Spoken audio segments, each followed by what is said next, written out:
Hi everybody. Cleaning my glasses, look. They're my favourite ones. They're my Kidston. Kidston? Yeah, Kidston. Wasn't sure whether it had a T or not. Cheers, Kidston. So I love them actually. And I think I'm going to treat myself to a different pair for the summer as well. And some sunnies.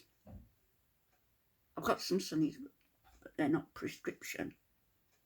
So I think I'll get myself some prescription.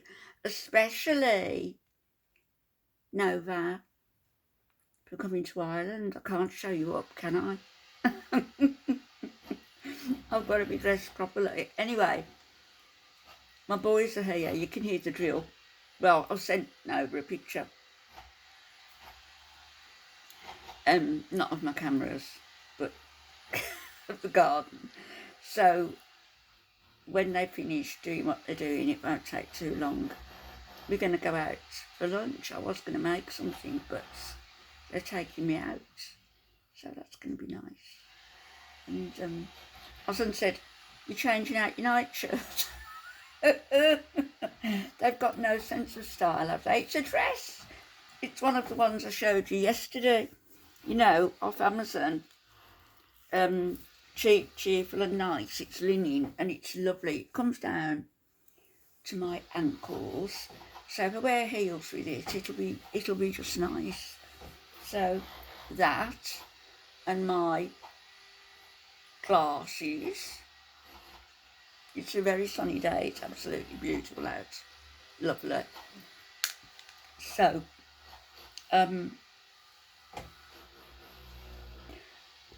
places I want to go. This stuff that I'm eating repeats on me. Places I want to go. Places I want to take you.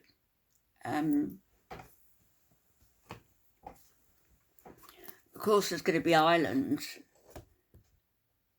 later in the summer. Is that better? No? Yes? No? No. So there'll be Ireland and Dublin and Tipperary. And then there's a couple of places. I want to go to a place in Manchester that it's called Angel Meadows, and I think I've mentioned it. It's where they've built, it all used to be old back-to-back housing, all knocked down, all been regenerated around there now. A lot of it already has, you know, it's done. And of course they've advertised these flats as being overlooking an oasis, a beautiful park. And it is beautiful, you know, in the autumn, the leaves and lots of trees, and it does look beautiful. And it's an oasis not far from the centre of Manchester. But what they don't tell people, apparently, what they haven't been telling people, is that underneath that parkland there's 40,000 paupers buried there. And it's horrific. I mean, I was told that they were buried in cheap wooden caskets, so many to a grave. I sort of find that difficult to believe, because if what else has been said is true, that bones were coming up from the ground. I mean, I'm going back years and years now.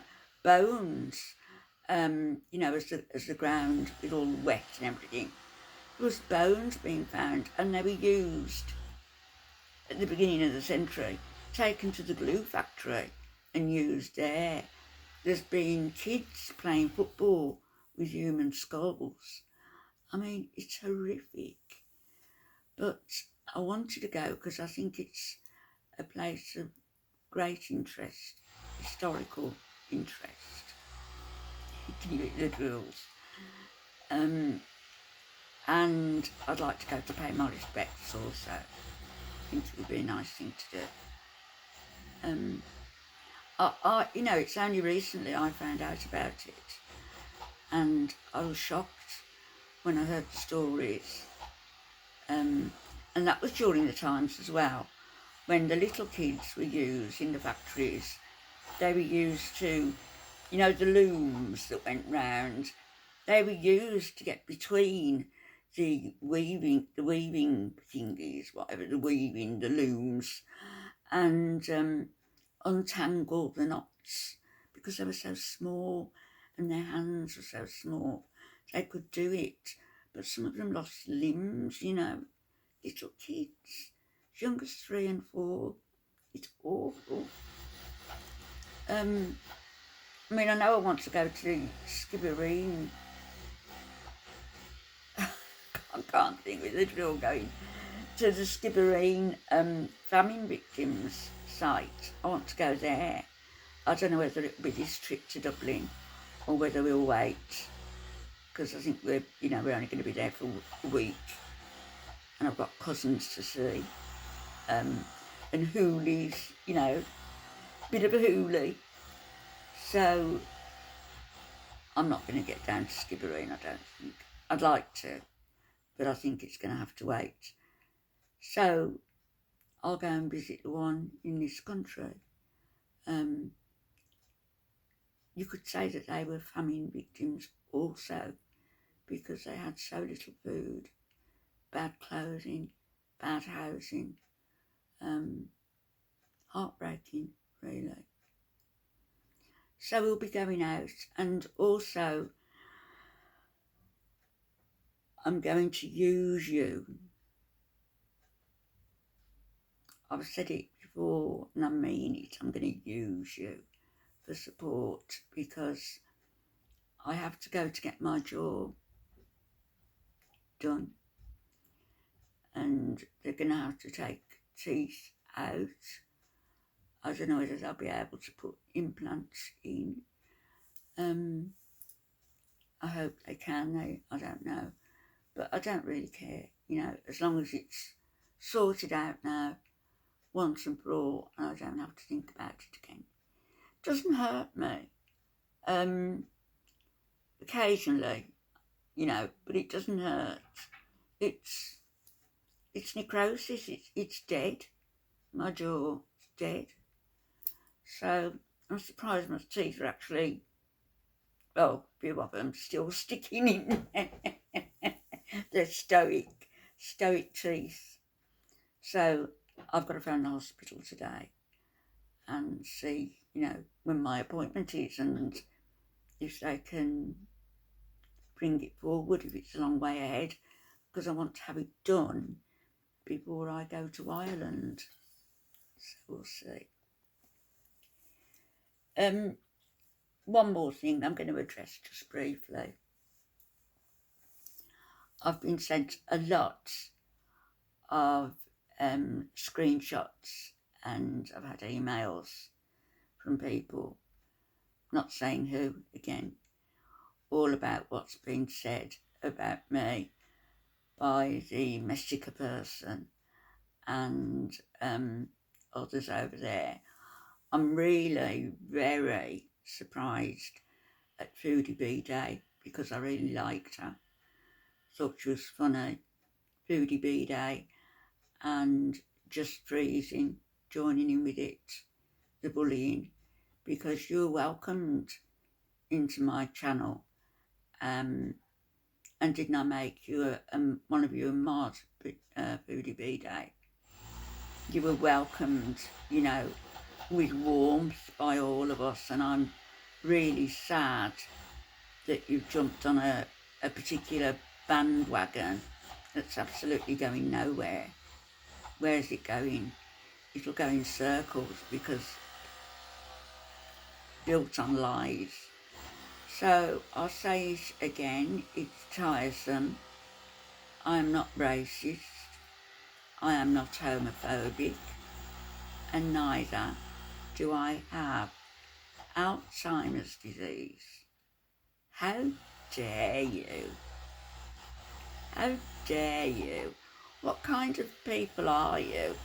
I mean, I know a couple of months ago Messica was having a go at her ex, Pastel Miami.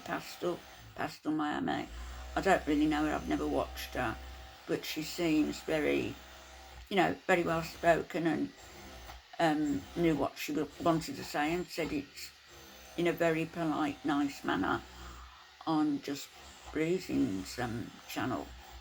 And apparently Jessica Messica has been spreading lies, I guess, about her. So now it's my turn. I don't find it funny to be called racist. I don't find it funny to be called homophobic. I don't find it amusing to have the word spread that I've got Alzheimer's disease or that I'm dying.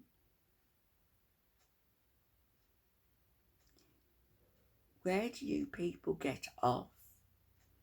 If you want to criticise me, do it for things that are apparent, like you did, with Foodie.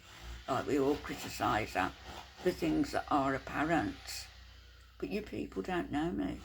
You know nothing about me.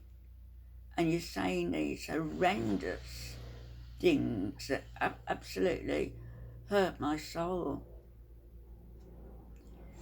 And so Messica's gained, somebody said she's gained 100 subscribers since all of this. Well, whatever you gain in subscribers, it's sort of a detrimental mark against you in the book of reckoning because you're lying.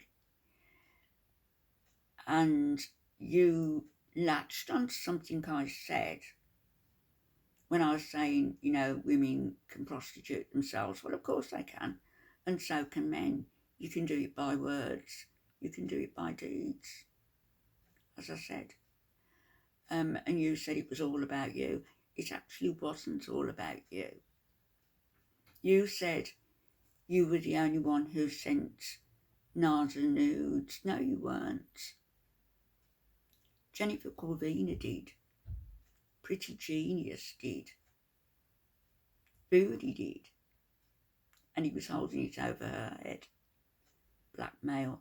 Blackmail is a very nasty business. Very nasty.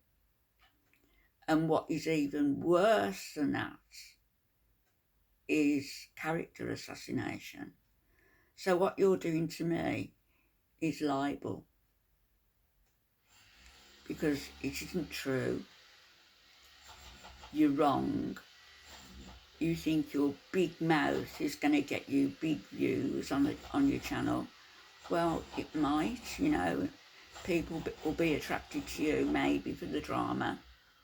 I just hope they can look past that and see really what a nasty person you are.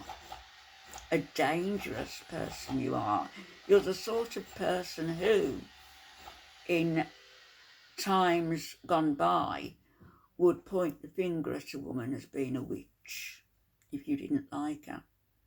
You'd happily see somebody, have the rope around her neck because of your big mouth and because you want drama. You're a nasty little, well, not so little, but you're a nasty kid. And what you need to do is get your own life together. It's a shame you can't even look after your own children. Can't look after your children. You were kicked out of the therapy group. You admitted it for taking photographs of people in the group when you were in a session so you could upload them on YouTube. And that's an evil thing to do.